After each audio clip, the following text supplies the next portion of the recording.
Hello అండి. ఇక్కడ చూసారా మనం వాటర్ యాపిల్కి జూలైలో ఎయిర్ లేయరింగ్ చేసాం కదా. ఫర్ ద ఫస్ట్ టైం చేసామన్నమాట ఎయిర్ లేయరింగ్. ఇది అయితే సక్సెస్ అవుతుందో లేదో అన్న దాంతోటే చేసాము. అయితే ఇక్కడ చూసారా ఎంత మంచిగా వచ్చాయో రూట్స్. కప్లో నుంచి బయటికి వచ్చేసాయి. 2 గ్లాసెస్ పెట్టి మట్టి పెట్టేసి బ్లాక్ కవర్ వేసేసామన్నమాట. అది జూలైలో చేస్తే ఆల్మోస్ట్ సెప్టెంబర్ దగ్గర 2 మంత్స్లో వచ్చిందనమాట.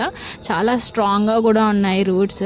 సో దాన్ని కొంచెం ఇట్లా కింద ఎక్స్టెండెడ్ పార్ట్ లాగా బెరడ్ కట్ చేసుకొని తీసుకొచ్చినాం అనమాట. మొత్తం చెట్టునే ఆ కొమ్మతో సహా తీసుకొచ్చేసి ఇంటికి వచ్చి దీనికి ఫ్రూట్స్ అవుతాయా లేదా టెస్ట్ చేద్దామనేసి అట్లనే పెట్టేసాం అనమాట. దాని లీవ్స్ అట్లాంటివి ఏం కట్ చేయకుండా ఫస్ట్ కొబ్బరి పీచు ఉంటుంది కదా అది వేసేసి కంపోస్ట్ ఎర్రమట్టి అవన్నీ కలిపిన మట్టి వేసేసి దాని మీద మధ్యలో ఇది పెట్టి తర్వాత ఎండిపోయిన లీవ్స్ ఉంటాయి కదా, సో అవి వేసినాం అనమాట. పురుగు రాకుండా ఉంటుందని. సో ఇది బరువు ఉంది అనేసి దానికి ఒకటి స్టిక్ సపోర్ట్ పెట్టాం.